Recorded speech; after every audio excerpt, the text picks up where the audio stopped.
Panitia Pemilihan Kecamatan PPK Pringsewu, Kabupaten Pringsewu bersama Panitia Pemungutan Suara PPS Sekecamatan Pringsewu melaksanakan rapat koordinasi penyusunan daftar pemilih tambahan DPTB dan daftar pemilih khusus DPK, serta pemahaman uji publik Peraturan Komisi Pemilihan Umum tentang pemungutan dan penghitungan suara dalam pemilihan umum. Giat ini dilaksanakan di Sekretariat PPK Kecamatan Pringsewu, Sabtu 19 Agustus 2023. Hadir dalam rapat tersebut Wiwit Ferdiawan selaku Ketua PPK Pringsewu serta Fajar Yudianto, Ulfam Umayasari, Hafiz Al-Kausar, dan Imamuddin selaku anggota PPK Pringsewu, juga ketua dan anggota PPS Sekecamatan Pringsewu.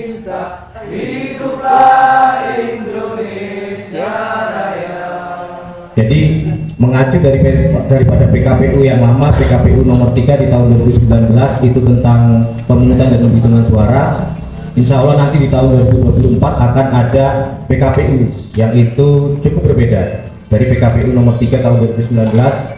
Jadi nanti ada letak-letak dasar perbedaan tersebut, bagaimana mekanisme panel, bagaimana sirekap itu seperti apa, dan lain sebagainya. Nanti kita coba bedah tuntas. Insya Allah nanti saya coba membantu mengisi itu dengan dibantu nanti Mas Hafiz juga. Nanti pun juga ada DPTB dan daftar pemilih khusus, yang itu nanti pelaksanaannya teknis dan petunjuknya seperti apa nanti akan disampaikan oleh Mas Imam selaku Divisi Data dan Informasi. Serta tidak lupa juga kita di sekitar 3 minggu ini kita gencar dengan sosialisasi yang itu ada di pengampu dari Mbak Ulfa Umayasari, yang insya Allah nanti akan memberikan juga pemahaman berkaitan dengan sosialisasi.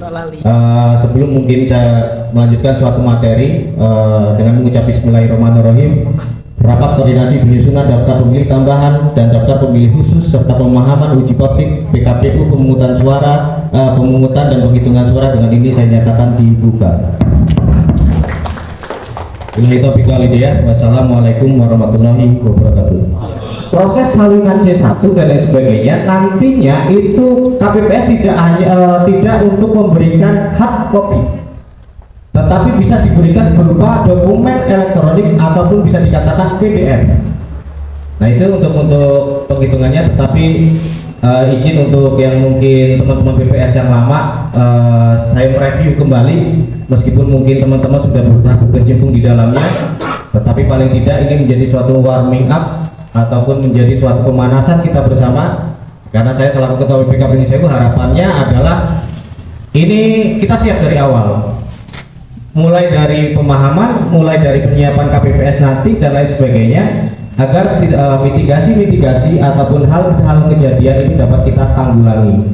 Di pasal kedua, pelaksanaan pemungutan dan penghitungan suara dalam pemilu dilaksanakan berdasarkan asas langsung, umum, bebas, rahasia, jujur, dan adil. Itu konsep besarnya.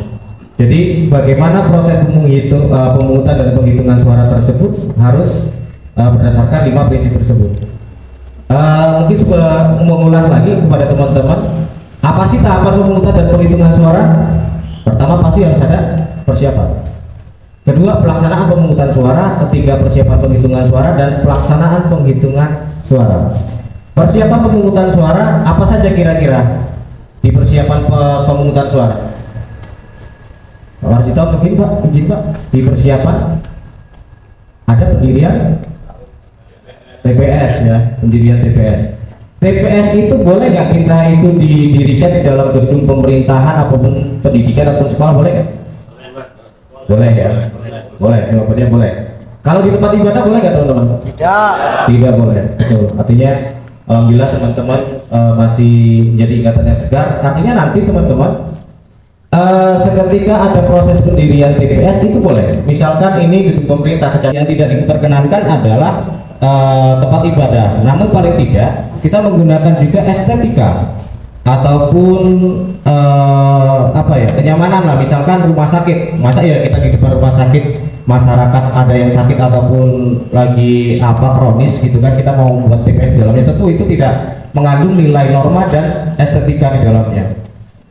Terus lagi, siapa saja pemilih yang berhak memberikan suara TPS, nanti Mas Imam akan menjelaskan, tetapi paling tidak garis besarnya adalah pemilik KTP elektronik yang terdaftar dalam DPT. Selanjutnya adalah pemilik KTP elektronik yang terdaftar dalam DPTB. Jadi TPS itu dia sangat sempit.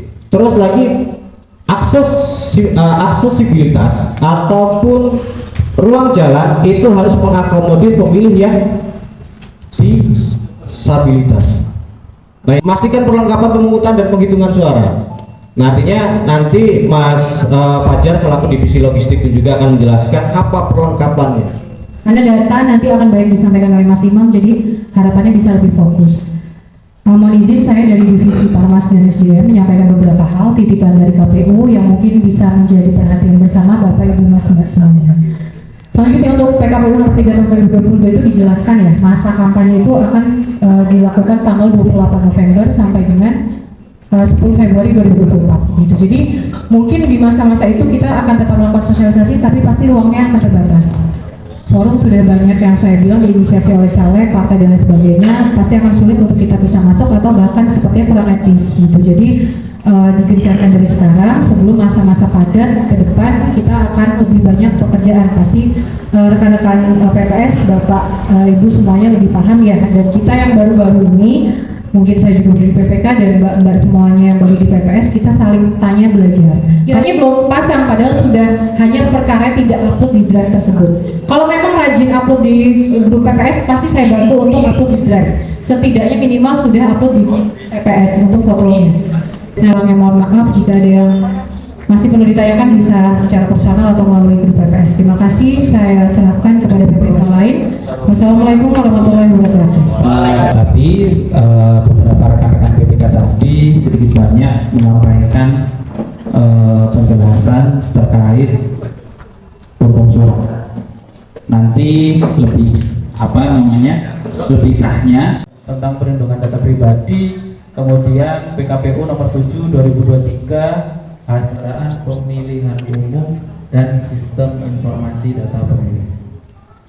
Kemudian dasar hukumnya lagi PKPU nomor 55 tahun 2023 tentang pedoman teknis penyusunan daftar pemilih luar negeri dan penyelenggaraan pemilihan.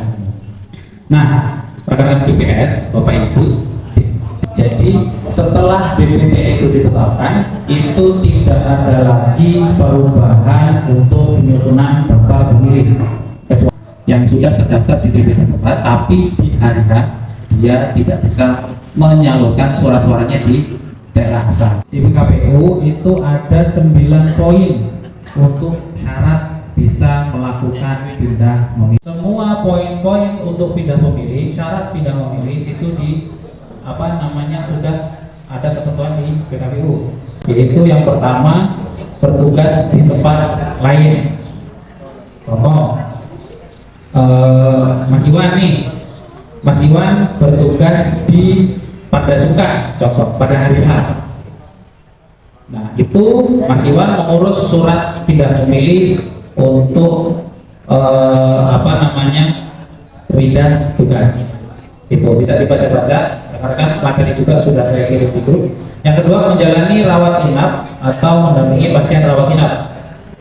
Ya pasti kita tidak mau ya untuk rawat inap di rumah sakit ini. Assalamualaikum warahmatullahi wabarakatuh.